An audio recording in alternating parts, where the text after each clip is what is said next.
Linan at bigay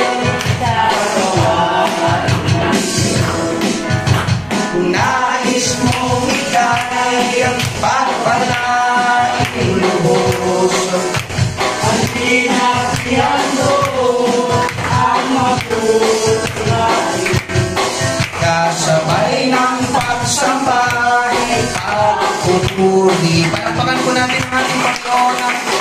Thank you, Lord. Praise God. Maraming salamat, mga musicians. Maraming salamat din po sa bawat isa. Amen. Sa inyo pong pagdalo, ngayong umaga, at sa inyo pong patuloy na pagbibigay para po sa ating Panginoon. Amen. Hallelujah. Ngayong umaga, mga kapatid, sa salita po ng ating Panginoon, Colossians chapter 3. Colosas, Kabanata 3. Praise God. Hallelujah.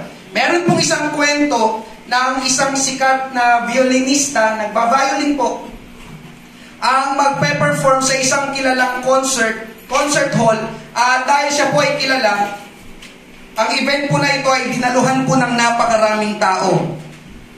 Pagtayo po ng violinista sa entablado at sinimulang patugtugin ng violin, nabighani at namangha po ang mga tao sa kanyang galing at husay. Amen? Kaya pagtapos niyang tumugtog, nakakuha siya ng standing ovation at napakalakas na hindi natatapos na palakpakan ang kanyang natanggap. Palakpakan lahat, standing ovation, nagtayuan yung mga audience. Pero ito pong violinista ay patingin-tingin sa audience, na para bang may hinahanap, at biglang umalis sa entablado. Maya-maya ay bumalik siya at tumugtog ulit gamit ang kanyang violin.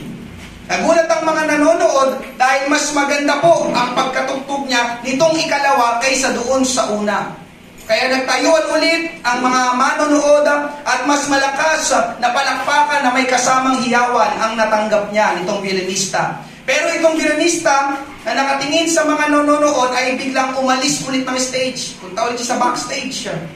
Amen. Maya-maya ay bumalik na naman siya para tumugtog ng violin. Bumalik ulit siya sa ikatlong pagkakataon. Paulit-ulit, ganun ang nangyari. Nakailang beses siyang nag-perform doon sa stage, at habang paulit-ulit siyang nag-perform, pagaling ng pagaling ang performance niya. Hanggang sa matapos ang isang napakahusay na pagtugtog na para bang binigay na niya lahat ng kaya niya, at ganun pa rin, nagtayuan at napakalakas na palakpakan na may kasamang hiyawan ang natanggap niya. Pero sa tagpong ito, pagtingin niya sa audience, patangu-tangu ang ulo niya na may kasamang ngiti. Umalis siya sa stage habang nagpapalakpakan ang mga nanonood. Doon sa labas ng dressing room, natapos yung kanyang pagpe-perform, naghihintay ang mga reporter para interviewin siya. Paglabas ng violinista, may isang reporter ang nagtanong, "Sir, bakit ang dami mong ginawang performance?" Or, "Mister, bakit ang dami mong ginawang performance?" Doon pa lang sa una mong pagtugtog, napakaganda na. Ang sarap na sa tenga. Pwede ka nang tumigil, umuwi at magpahinga. Hindi ka pa napagod.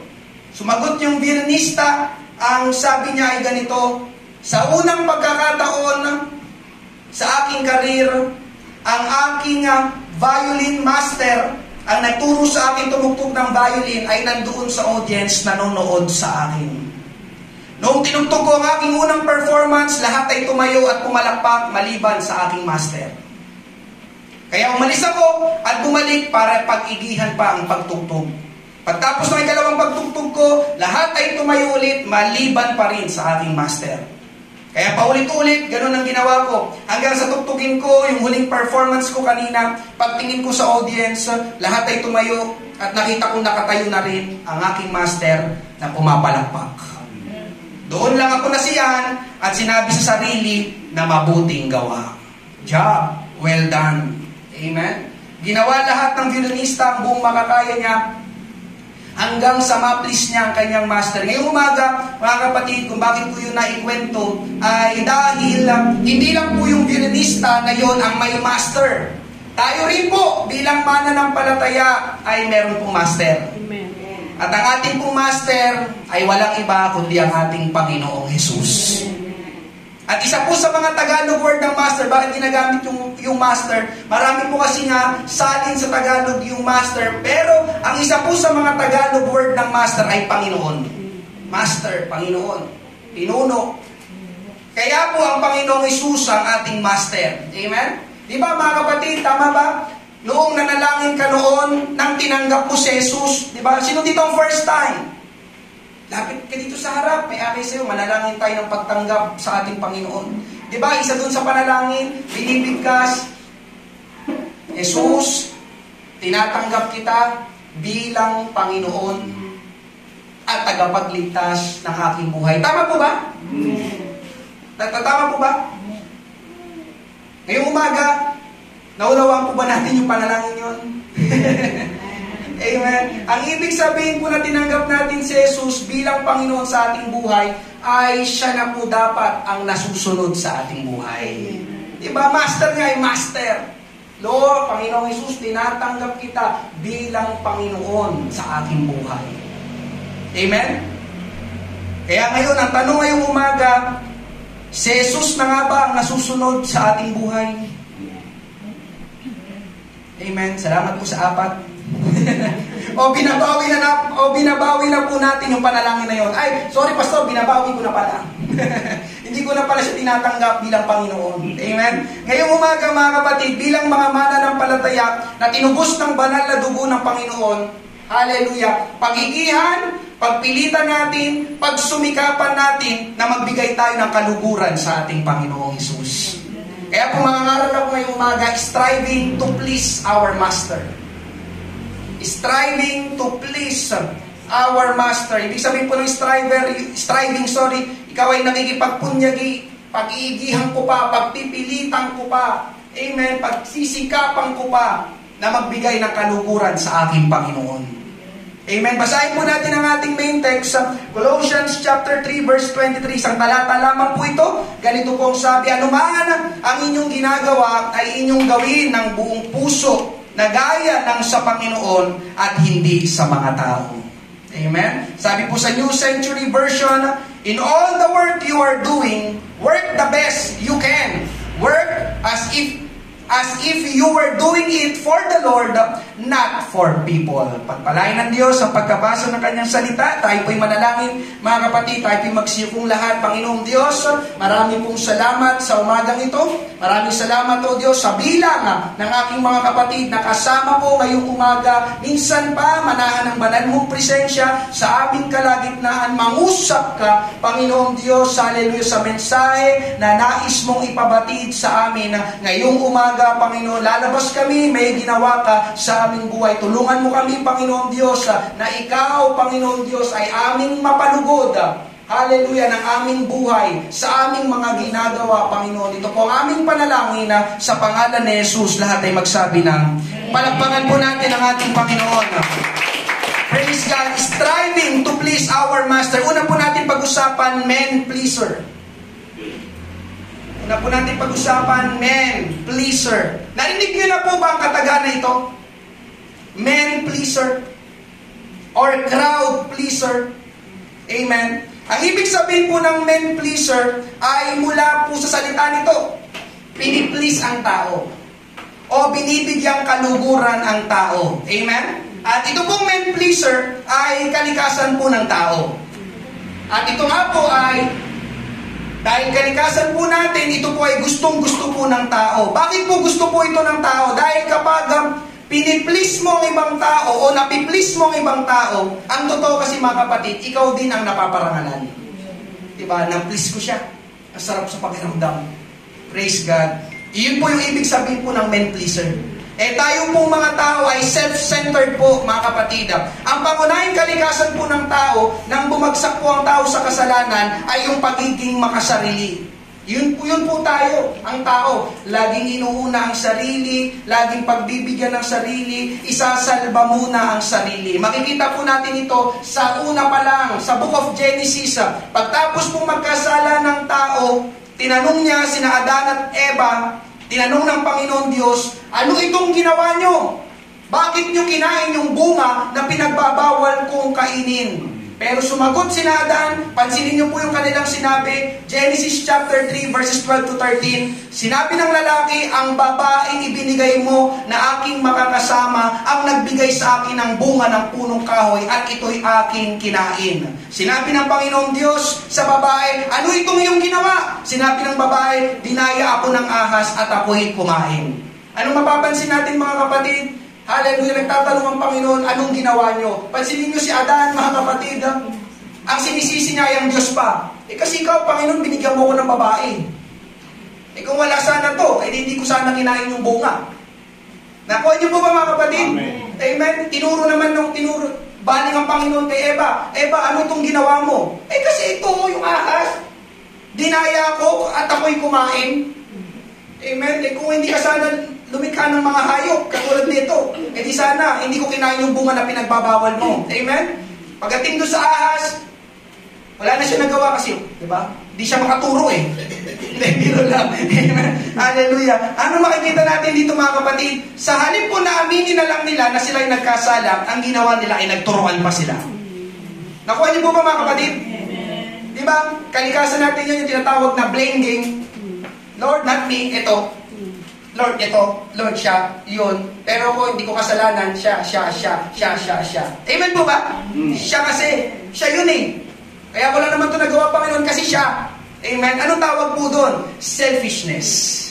Makasarili. Ayaw po kasi natin na pumapangit ang imahe natin sa iba. At ang tawag po doon, mga kapatid, yun po ay nauuwi sa tinatawag na men pleaser.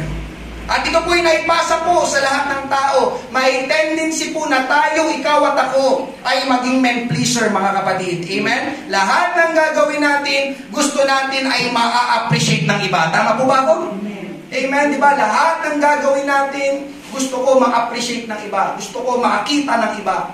Amen? Gusto kong makilala nila, ma-acknowledge nila. Amen? At sila rin may sabihin sa aking mabuti. Opo, wala namang masama. Siyempre, may ginawa ka. At kung yung ginawa mo nga naman ay mabuti, hindi po maiiwasan na ikaw ay sasabihan ng ibang tao ng mabuti. Amen? Na perfect mo exam. Ang galing mo naman. Di ba? Tinulungan mo yung matanda na tumawid. Ang bait mo naman. Di ba? May masasabi sila sa'yo dahil may ginawa kang mabuti. Ang problema lang po mga kapatid ay yung kapag ikaw, tayo, ay masyado nang nasiyahan sa mga papuri ng tao. Yung parang inikilig-kilig ka na kapag ikaw ay napupuri, nasasabi ng mga maganda, tapos ang lungkot mo kapag walang nagsasabi sa'yo ng maganda. Di ba? Naghahanap ka ngayon, saan kaya dito may pupuri sa akin? May mga tao po bang gano'n? Meron po. Gusto nila sila yung laging nakikilala. Amen. May mga tao po na namumuhay na sa papuri at palakpak po ng ibang tao. Yung gusto nila, sila ay laging napapansin. Yung gusto nila, mabango lagi ang pangalan nila. Yung gusto nila, lagi silang bida. Yun po ang delikado mga kapatid. May kilala po ba kayong gano'n? Kung wala pa po, hayaan nyo. Election na next year. Makakakita na naman kayo ng maraming gano'n. Amen. Sorry po, pinagpipray natin sila. Amen, mga kapatid. But this is the truth. Tama po ba? Amen. Amen. Yung magpapagawa ng tarpaulin sa natapos na project, tapos may nakalagay na mukha doon sa tarpaulin. Kahit hindi naman sila nagpagawa at hindi nila pera yung pero mukha nila yun. Ba na tayo? Ano na tayo doon? Amen. Yun po isang magandang halimbawa po ng men pleaser. Amen. Kailangan makita yung mukha. Narito po ilan sa mga mangyayari kapag ikaw po ay naging men pleaser, mga kapatid. Kapag ikaw ay isang men pleaser, tandaan mo ito, maaari kang makagawa ng mga maling pagpapasya. You will make wrong decisions kapag ikaw ang hinahanap mo lagi papuri at palakpak ng ibang tao. Ang men pleaser po na tao ay makakagawa po ng maling pagpapasya. Kilala niyo po ba si Pilato sa Bible? Amen. Si Pontius Pilate, pinahuli ang Panginoong Hesus, dinala siya kay Pilato. Pagdating kay Pilato, sinuri niya ng mabuti ang Panginoon, pero mismo si Pilato lumabas sa kanyang bibig. Amen. Wala siyang makitang anumang bahid ng kasamaan sa Panginoon. Kaya lang, amen, yung mga leader ng simbahan sa panahon nila ay naiinggit sa Panginoon at determinado sila na ipapatay si Jesus. Kaya pinilit nila ng pinilit si Pilato. Amen? At may kaugalian sila noon kapag pagdiriwang nung tinatawag ng Feast of the Passover, yung gobernador ng Roma ay pwedeng magpalaya ng bilanggo. Kasi yung mga tao nagsisigawan bakit pag gustong ipapakot, ipapatay ng mga tao ito si Jesus, wala naman ako nakikita sa kanyang masama. Amen? Sinik ko na mula ulo hanggang talampakan, wala naman. Nakaisip siya ng parang ganito gagawin ko. Total, ngayon naman ay merong pagdiriwang ang mga Hudyo. At sa pagdiriwang na ito, meron nagpapalaya tayo ng isang bilanggo. At merong isang bilanggo noon, ang pangalan niya ay si Barabas. Isang kriminal noong panahon nila. At pinalabas niya, ipatawag si Barabas. Pagtawag kay Barabas, ngayon, kayong mga Hudyo, umili kayo kung sino gusto niyong palayain. Nakakala niya, ang isisigaw ng mga tao, si Jesus ang palalayain. At si Barabas mananatiling nakakulong. Pero nagulat siya, pagsigaw ng mga tao ng mga Hudyo, palayain si Barabas, ipako si Jesus sa krus. Nagulat si Pilato, bakit ganun bulag ba itong mga to? Diba? Itong kriminal, hindi to kriminal si Jesus. Amen? At patuloy na ganun, nagsigawan yung mga tao. Ang nangyari kasi mga kapatid, kinuntsaban ng mga leader ng simbahan ng mga tao na ang pipiliin nilang palayain ay si Barabas. Kaya nagsigawan yung mga tao, palayain si Barabas, ipako si Jesus sa krus. Hindi makapaniwala si Pilato sa narinig niya dahil mismo si Pilato sa loob-loob niya, ang gusto niya makalaya ay ang ating Panginoong Jesus. Alam niyo, wala itong dapat makalaya, wala itong sala. Sinubukan niya ulit, sino palalayain? Pero ganun pa rin, palayain si Barabas, ipako si Jesus sa krus. At mas lalo pang lumakas yung sigawan ng mga tao. Anong ginawa ni Pilato? Alam po natin ang kwento. Amen? Sinunod niya ang sinisigaw ng mga tao. Amen? Pinalaya niya si Barabas, ipinapako niya si Jesus sa krus. At alam nga po natin ngayong umaga, ang isang sikat na kataga na si Pilato ang nagpauso. Ano yun? Hugas kamay. Alam niyo ba yung ganun? Siya nagpauso nun. Hugas kamay. Ibinibigay ko na sa inyo, kayo nagdesisyon, wala ako dito. Pero siya ang magdi-decide nun. Diba? Dinala nga sa kanya, anong gagawin kay Jesus? Amen? Bakit po siya naghugas ng kamay?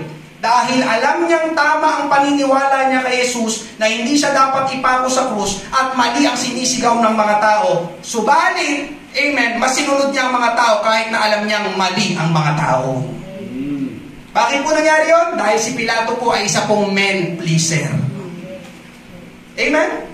Ang sinunod niya yung mga sinisigaw ng mga tao. Mark 15:15, at sa pagnanais ni Pilato na bigyang kasiyahan ng taong bayan, pansinin nyo, bigyang kasiyahan ng taong bayan, pinalaya si Barabas para sa kanila. Pagkatapos na ipahagupit si Jesus, siya ay ibinigay niya upang ipako sa krus. Amen? Narito ang isang lalaki. Amen? Alam niya na mali ang mga tao at alam niya siya ang tama. Dapat si Jesus ang makalaya. Kaya lang, amen, si Pilato kasi ay nabubuhay sa papuri at palakpak ng mga tao. Kapag hindi ko sinunod ang mga taong ito, baka alisin ako sa pagiging gobernador ng Roma. Amen? At hindi ako papayag. Pipiliin ko na lang, kahit mali ang sinisigaw nila, sila ang susundin ko. Sige, si Jesus ipako sa krus, si Barabas na lang ang palayain. Bakit? Men pleaser. Hallelujah. Ang tao po, makakagawa po ang tao ng maling pagpapasya, tulad po ni Pilato, kapag ang tao po ay men pleaser. Naalala ko rin po, amen, nag-aaral ako ng second year high school. Alam niyo naman pagkabataan, amen, mga immature. Tama po ba? Amen. Ang kabataan, second year high school ako noon, uso sa amin yung larong chess. Amen. Kahit papano ay marunong po akong maglaro ng chess. Kapag break time sa school namin, ay naglalaro kami ng second year high school ng chess. Halos lahat, gusto maglaro. Ngayon, merong dalawang classmate ko na naglalaro. Tapos, ang daming mga classmate na nakapaligid sa kanila. Kaya nga nasabi ko, ang mga kabataan ay immature. Di ba? Maloko. Di ba? Sino dito maloko ng kabataan siya? Amen. Salamat sa dalawa. Ang babae pala ng mga praise God, makaharap ko ngayon. Thank you, Lord. Amen? Maloko, mapang-asar. Yung isang player, natatalo na. Tapos inaasar siya ng mga nakapaligid na classmate. Natatalo siya sa chess, napipiko na siya. Wala ka pala, talo ka ng mahina. Talo ka, yung mga tao. Sige nga, suntukin mo. Gagano siya ng mga tao, dami. Sige nga, suntukin mo siya, wala ka pala. Hindi naman gano'ng marunong yan, pero natatalo ka eh. Amen? Hanggang sa napuno yung ang naririnig niya, suntukin mo. Mga kapatid, sinuntok nga nung classmate ko. At yun ang isa sa mga, hindi ko malilimutan, dahil yung sinuntok niya, yung ilong tumabingi. Tuloy-tuloy yung pagdugo, dinala sa ospital, yun nga, nasuspended yung classmate ko sumuntok. Siguro 1 buwan din ata hindi pinapasok. Bakit niya nagawa yun? Nung tinanong siya, nung dinala siya sa guidance counselor, sabi niya, bakit mo ginawa yun? Ang sagot nung nanuntok kong classmate, kasi sabi po nila, suntukin ko daw. Para mapagbigyan ko yung sinasabi ng mga classmate ko, ginawa ko, sinuntok ko nga. Pero tama ba yun? Kaya nga ang taong men pleaser makagagawa po ng maling desisyon. Amen po ba? Hallelujah. Pangalawa, mga kapatid, you will live a lie. Kapag ikaw ay men pleaser, mamumuhay tayo sa kasinungalingan. Ano pong kasinungalingan ito? You will live a lie. Yung tinatawag po na nagpapanggap at nagkukunwari. Amen po ba? Di ba, kapag ikaw ay men pleaser, at marami po nito sa social media. Amen. Hindi naman pala totoong mayaman. Nanay Luis, sugot ako din, papanggap. May friends ka, Nanay Luisa, no? Pero para makasabay sa mga friends sa Facebook, magpapanggap, magpe-pretend. Tama po ba? Nako, nakita yung kamag-anak sa Facebook, may picture sila sa Boracay. Kaya siya rin magpapapicture. Yun nga lang, yung kanyang background ay poster lang ng Boracay. Diba? Nasa Boracay ako. Diba? Bakit ginagawa yun ng tao? Kasi gusto niyang ma-please yung ibang tao. Yung inyong pagtingin sa akin, dapat mabango. Kung anong ginagawa niyo, kaya ko rin gawin. Amen? Kung nasaan kayo, kaya ko rin puntahan. Amen po ba?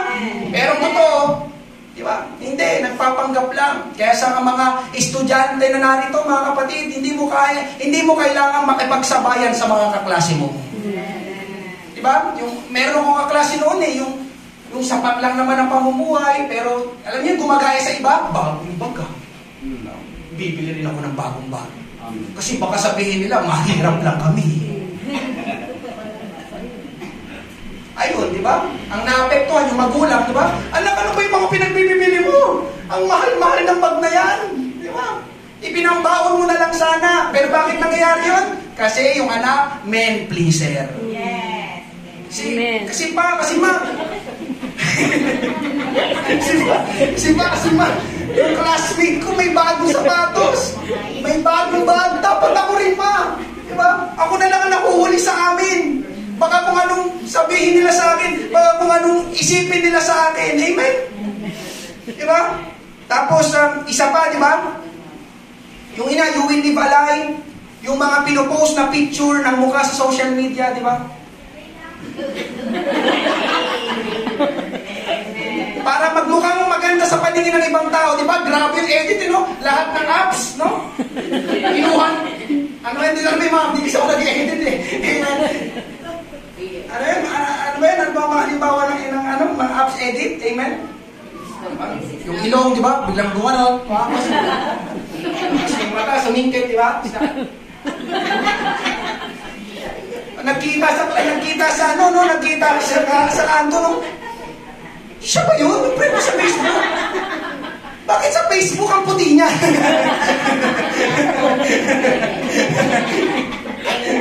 Bakit sa Facebook ang kinis? May dimple pa. Bakit siya ba yun? Bakit ginagawa yung mga ganun pag-edit? Di ba? Men pleaser. Di ba? Baka sabihin, lahi kami ng mga pangit. Akin, magmukha akong maganda sa Facebook para, di ba? Sabihin mga classmate ko, di ba? Oh, ganda na, pogi naman nito. Kailangan maraming magkakrush sa akin, di ba? Amen? Para mabigyang lugod ang mga tao, magpe-pretend. Can you say amen? Amen. Pero yun po ay kasinungalingan dahil hindi naman po yun ang totoo. Amen? Ganun po mga men pleaser, yung ganun. Kahit hindi nila kaya, basta pipilitin nila, magpapanggap, magpe-pretend, amen. Kaya mga kapatid, masasabi ko na kaawa-awa ang tao na namumuhay sa pagpapanggap o sa pagiging men pleaser. Amen. Amen. Yun nga, lagi ko sinasabi, hindi nyo kailangan makipagsabayan at wala kayong dapat patunayan sa mundong ito. Amen? Hallelujah. Mga kapatid, bakit nagiging kaawa-awa yung tao? Dahil siya ay magiging isang taong hindi dapat maging siya. Diba? Hindi ka dapat maging ganyan pero bakit ganyan ka? Kasi men pleaser. Amen po ba? Amen. Mga kapatid, pangatlo na nangyayari kapag tayo ay men pleaser, ito po mahalaga bilang mananampalataya, your conviction will be compromised. Your conviction will be compromised.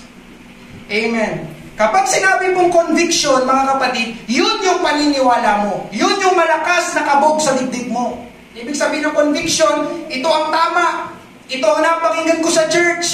Ito ang sinasabi ng Bible. Yun po yung ibig sabihin ng conviction. Naunawain niyo po ba? Hindi, itong narinig ko sa church Ito ang narinig ko sa pangangalan, pastor. Ito yung nabasa ko sa Bible. Subalit, mga kapatid, listen, kapag ikaw ay nagsimulang i-please ang tao, madadamay ang iyong pagiging mananampalataya. Nandiyan pa po ba kayo? Anong ibig ko pong sabihin? Mako-compromise ang ating buhay. Amen? Kaya po sa ating fellowship, magbibigay ako ng halimbawa. Amen? Ito po yung ibig sabihin na mako-compromise yung ating conviction. Sa ating pong fellowship, hindi po ini-encourage sa atin na ang isang mananampalataya ay pumasok po sa politika. Amen? Pero kung gusto mo talaga, wala naman ako magagawa. Ipagpipray ka namin. Amen? Baka may gusto sino po ba sa inyo tatakbo na susunod na kapitan dito? Amen? Para sabihin na ngayon, para kukuntsabahin na natin mga kapatiran. Tatakbo daw si Nanay Macarya. Tatakbo lang naman, di ba? Amen? Bakit po hindi po in-encourage sa atin bilang mananampalataya dito po sa Potter's House ang pumasok po sa politika? Mga kapatid sa ating Panginoon, dahil alam naman po natin sa politika, kailangan lahat ay kaibigan, kailangan lahat ay pinagbibigyan mo. Tama ba? Tama po ba? Bibigay ako ng halimbawa, ikaw yung kapitan, di ba? Tapos may lalapit sa'yo. Halimbawa, si Sister Yoli, Kap, fiesta sa susunod na linggo. Paano kaya kung magpasugal tayo? Itong buong poblasyon. Maglagay tayo dito ng pangmadyong, dito pang tong-ins. Sigurado, pupunta lahat ng tao dito, Kap. Si Sister Yoli ay isang born-again Christian. Paano yun? Di ba? Naunaman niyo po ba? Naku, patay, di ba? Akong kapitan dito. Pag hindi ko to pinagbigyan, hindi na ako mananalo sa susunod na eleksyon. Kailangan ko pagbigyan to. Kaya lang, pag pinagbigyan mo naman siya, paano naman yung iyong conviction? Yung iyong pagiging mananampalataya? Naunaman niyo po ba? Mga kapatid, nga, kapag ikaw ay nagsimulang i-please ang tao, ipiplease ko na lang to. Pagbibigyan ko na lang itong taong ito. Yan nga lang, nalagay naman sa alanganin. Amen. Yung iyong pagiging born-again Christian. Naunawan po ba? Mga kapatid, hallelujah. Ganon din mga kapatid, dadaanan ko na rin. Hallelujah. Ganon din po sa school at trabaho. Yayayain ka ng mga kaklase, katrabaho mo. Sama ka. Inom tayo. Tumahimik ka ata. Amen po ba? Amen. Nagtatrabaho ko, kaya alam ko po. Dumaan din ako sa pag-aaral, kaya alam ko din po. Amen. Diba? Pag may mga classmate nila, diba? Sasabihin ng mga classmate, diba? Gagawa tayo ng research. Pero pagpunta mo doon sa bahay nila, yung research may kasama emperador, diba? Wow, research nga! Amen? Diba? Yayain ka. Paano yun? Kung ikaw lang, halimbawa, kung ikaw lang ang born-again Christian sa school nyo, lahat ng mga classmate mo, sinasama ka. Diba? Ano ba? Kasama ba ako dito? Pag hindi ako sumama dito, baka hindi na nila ako pansinin. Amen. Baka wala na akong maging kaibigan sa school. O sige, sama na nga lang ako. Nandiyan na po ba kayo? Ganon din sa trabaho. Diba? Naranasan ko rin yun. Hindi kasama tayo. Night out. Diba? Lalo na pag Friday night, night out tayo. Isang linggo tayo ng trabaho, labas naman tayo. Ano lang, chill lang. Inom tayo, inom. Ano gagawin mo kung ikaw ay nandoon? I-give up mo ba yung pagiging mananampalataya? Amen? Para ma-please sila o tatanggi ka para manatili yung iyong pagiging born again Christian. Nandiyan pa po ba kayong mga kapatid? Hallelujah. Ganun po ang men pleaser. Palagi pong, listen, ang men pleaser po palaging iniisip kung anong sasabihin po ng iba. Ulitin ko, ang men pleaser palaging iisipin ang iniisip ng iba. Ano kayang sasabihin nila sa akin? Ano kayang iniisip nila sa akin? Kasi nga tayo mga tao, self-centered. Ano ibig sabihin ng self-centered? Ayaw po natin ang napapahiya. Diba? Ako lang bang ganun? Amen. Diba? Ayaw natin ang napag-iiwanan. Pero alam niyo po ba mga kapatid, pakinggan mo ito, ang totoo, nakakapagod ang maging men pleaser. Amen. Dahil po sa dalawang katotohanan. Yung una po, amen, ito po ang totoo, ang hirap po palugurin ng tao. Tama ba? Ulitin ko, ang hirap palugurin ng tao. Amen. Kahit anong gawin mo, ginawa mo ng lahat, di ba? Pero hindi pa rin sila napiplease. Naranasan niyo na ba yun? Amen. Ikalawa, mga kapatid, ikalawang katotohanan, ito po ay totoo, hindi naman kasi lahat ng tao mapiplease natin. Amen. Amen po ba? Amen. Di ba may kasabihan nga, we cannot please everybody. Nandiyan pa po ba kayo? Amen. Hindi mo lahat mapiplease kahit anong gawin mo mga kapatid. Amen? Meron ngang ilustrasyon, ito'y patunay na we cannot please everybody. Merong mag-ama, nasakay yung anak sa isang kabayo ang naglalakbay sa isang bayan. Merong mag-ama, yung anak nakasakay sa kabayo. Pagdaan nila, may dalawang tao nakakita sa kanila at sabi ng isa, ano ba yan? Hindi na naawa yung bata sa tatay niya. Tignan mo, ang tanda na ng tatay niya, pinaglalakad pa niya. Sabi nung nakakita. Kaya ang ginawa ng mag-ama ay nagpalit sila. Yung tatay ang sumakay sa kabayo, yung anak ang naglakad. Pagdaan nila ay may nakita silang tao at nagsabi ulit, grabe naman itong tatay na ito. Walang malasakit sa anak. Para bang pinaparusahan niya yung anak niya, siya pa'y nakasakay sa kabayo. Kaya ang ginawa ng mag-ama ay dalawa na silang sumakay sa kabayo. Dalawa na sila. At pagdaan nila, may nakakita ulit sa kanila na tao at nagsabi, hindi ba nila nakikita yung kabayo? Parang pagod na. Bigat na bigat sa kanila. Tapos ang init-init pa. Parang mga walang konsensya mga ito sa hayop. Kaya ang ginawa ng mag-ama ay bumaba sila at sa kanila sumakay yung kabayo. Pagdaan nila, may nakakita na naman sa kanila at nagsabi, mga baliw ata to eh. Silang sinakyan ng kabayo, sa kanila na silang sumakay sa kabayo. Kaya napagpasya nila yun, maglakad na lang silang lahat. Ano makikita po natin doon sa kwento? Ano po makikita natin doon? Lagi po may masasabi ang tao kahit anong gawin natin. Nandiyan pa po ba kayo? Amen? Laging may masasabi ang tao. Kaya kung susubukan mo lagi i-please sila, mga kapatid, malulungkot ka lang. Amen? Madidepress ka lang. Kapag sinubukan mo lagi i-please sila, dahil nga po hindi po natin sila basta-basta mapiplease. Kaya ngayong umaga mga kapatid, ang tanong, ikaw ba ay isang men pleaser? Amen. Dahil kung tayo po ay men pleaser, hindi po natin napiplease ang Panginoon. At ang mga men pleaser po, ang sabi po dito sa ating babasahin, ay hindi po makakapaglingkod ng tunay sa Panginoon. Ulitin ko, ang isang men pleaser ay hindi po makakapaglingkod ng tunay sa ating Panginoon. Galatians chapter 1 verse 10, huwag ninyong isipin na ang nais ko ay malugod sa akin ang tao. Hindi! Ang nais ko ay malugod sa akin ang Diyos. Kung ang ikalulugod ng tao ang hinahanap ko, hindi ako tunay na lingkod ni Kristo. Si Pablo po ito, na nagsulat nitong Galatians. Kung si Pablo daw ay isang men pleaser, hindi siya magiging tunay na lingkod ng ating Panginoon.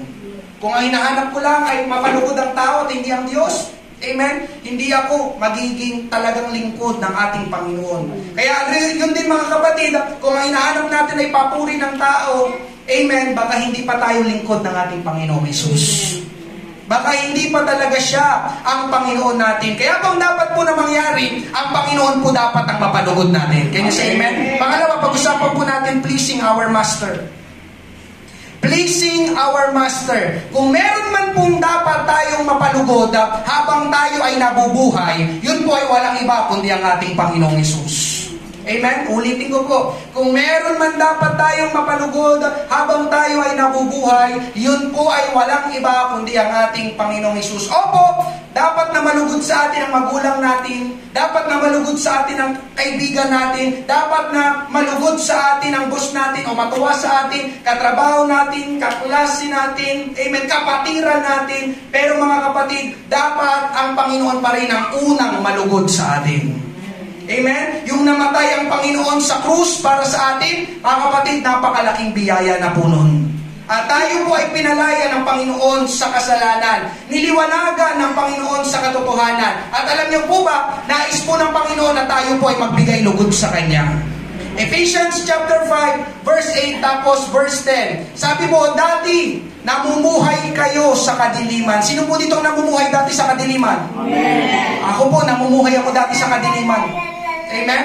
Pero ngayon, ay naliwanagan na kayo dahil kayo ay nasa Panginoon na. Praise God. Sino nasa Panginoon na? Amen. Thank you, Lord. Kaya, ipakita sa pamumuhay nyo na naliwanagan na kayo. Pagdating ng verse 10, tingnan nyo pong sabi, alamin ninyo kung ano ang nakalulugod sa Panginoon. Kasi yung mga ginagawa natin noon, mga kapatid, nung tayo nasa kadiliman pa, I believe 101% hindi po yan nakalulugod sa Panginoon. Amen po ba? Amen. Amen. Isipin mo yung mga dating ginagawa mo. Amen.